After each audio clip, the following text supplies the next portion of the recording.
Selain melakukan pengerjaan fisik, anggota Satgas TMMD ke-110 Kodim 0813 Bojonegoro juga melakukan pekerjaan non-fisik seperti bersosialisasi dengan para petani seusai melakukan pengerjaan normalisasi sungai. Anggota Satgas membantu petani yang sedang mencabut rumput di sawah. Melihat Sulasmi, warga desa Ngerancang berusia 65 tahun mencabut rumput sendirian di sawah, membuat anggota Satgas berinisiatif untuk membantunya.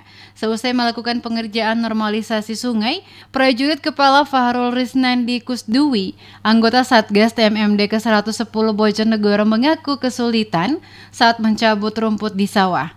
Oleh karena itu, ia salut dengan Sulasmi yang masih bersemangat mencabut rumput meski sudah senja. Dengan begitu, sebagai generasi muda termotivasi untuk tidak kalah semangat dengan orang yang lebih tua.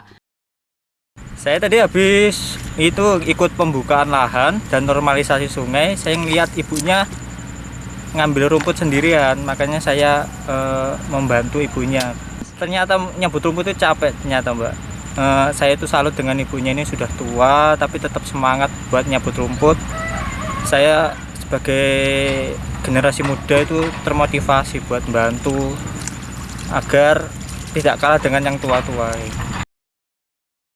Sulasmi mengaku senang dan bersyukur sudah dibantu Satgas mencabut rumput di sawahnya sehingga pekerjaannya lebih cepat selesai.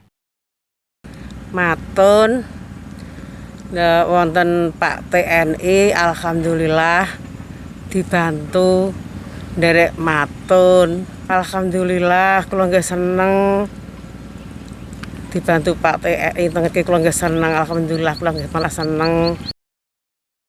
Sulasmi berharap dengan kehadiran anggota Satgas dapat membawa berkah bagi masyarakat di desanya.